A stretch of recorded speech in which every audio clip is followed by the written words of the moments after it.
This is our first one-on-one interview, and I'm so excited to welcome Jill Scott. Good to see you. Hi, Let me Tamron. tell you, okay, so we've been in the same space several times, including one moment that I will never forget in my career. NAACP Image Awards, I had the pleasure of introducing you at the beginning of the show. It was such an honor to be there. The crowd reacting to you when you walked out that day. And we were saying, how do you describe Jill Scott? My husband said incomparable. Someone else said goddess. All of these things. How did it feel that night? Because that was one of the last big events before we shut down for the Yeah, pandemic. such a nice introduction. Thank you so much. I, how does it feel? I don't really have the words for it. My goal was to have a career like Frankie Beverly and Bette Midler. Yeah, Bette the combination. Midler. Okay, wait. What is, obviously, I love Bette, and we all love Bette Midler, but what was it about her career that you saw in the goals that you listed for yourself? Well, she does everything that I want to do and everything that I'm currently blessed to do. She's in film. She has concerts.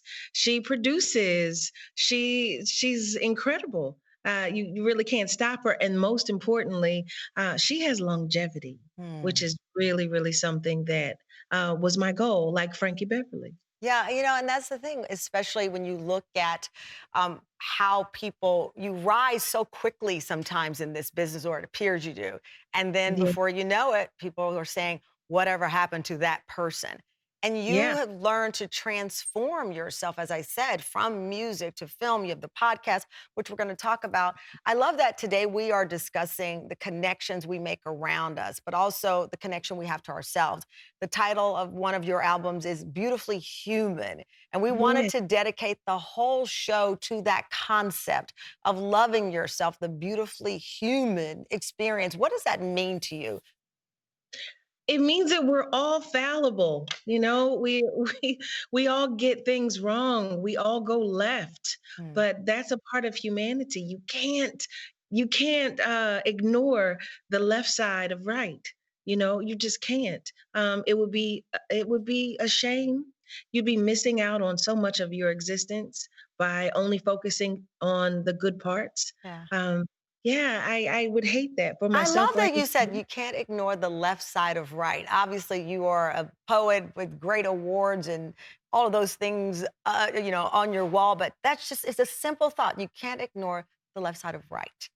no, Hmm. no, we're just people. Yeah. I think what happens when you become a celebrity or someone has a career in the entertainment field, that you get put on this weird pedestal that nobody fits ever. We're always going to get something wrong. We're just people. Yeah. It's I'd rather live in the light of learning and growing and failing and getting back up than, just trying to be something that I'm not. Yeah, you have this podcast, as I mentioned, Jill.ill. Why a podcast? I'm curious. I know that it's a popular form to connect with people. I'm working on a podcast, but why did it fit your vibe? Well, I've been having these J.ill, yes. I've been having these conversations with my girlfriends for years. And I always thought, man, what if everybody else could hear these conversations too? In the process of trying to learn and grow, which never ends, we're always trying to get to the other side of the road.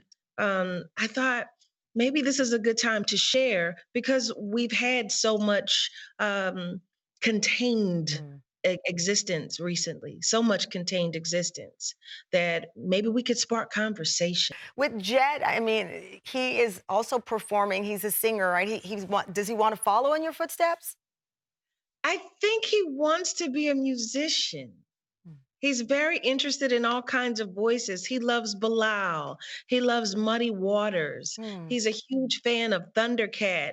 Um, he loves Pharrell. Is he a Jill Scott fan?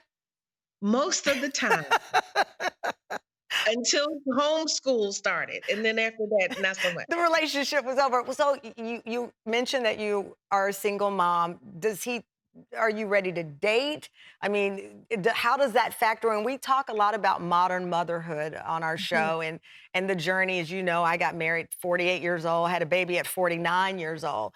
Woo. Oh, I know, I'm Methuselah. But with with that said, I mean, what is it like? Is it something that you think about, especially now you have a tween? I think they call them tweens at that age. Oh, well, I never really considered myself a single parent Oh, because was blessed to have a village, yeah, a family and friends who love us and assist in every way to help him become a really kind person and a genuine person and someone with a work ethic as well. yeah. Yeah, so And that I is so never true, really and thought I'm happy you said that because I have to correct my mother was 19 and wasn't with my father, but by no means was she a single parent.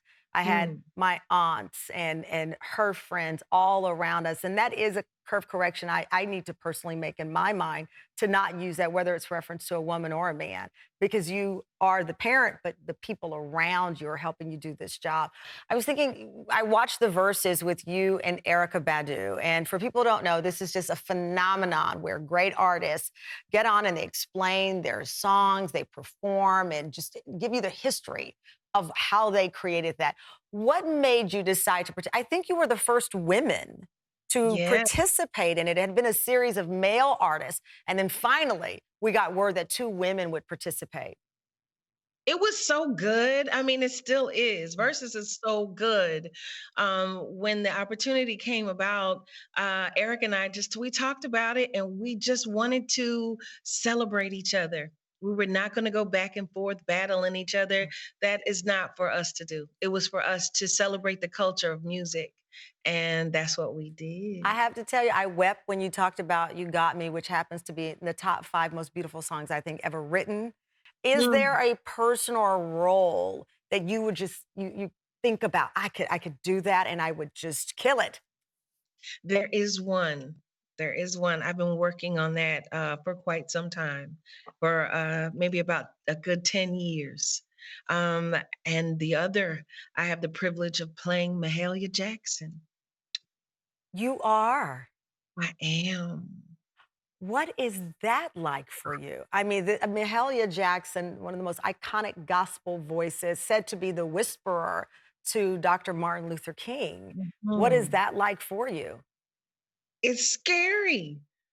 It's scary and exciting. It's thrilling. This is what, as an artist, I think maybe as a person, this is what you want. That Mm, kind of excitement and fear, not fear in a way that stops you, but a fear in a way that motivates you. yeah, My goal is to be amazing at this, and I'm going to work for it. yeah. I know that I have to. I'm surrounded by amazing artists and producers, Jamie Foxx and Queen Latifah. So I know that I'll have insight on playing someone of this magnitude. Oh, this is Mahalia Jackson phenomenal. is the queen.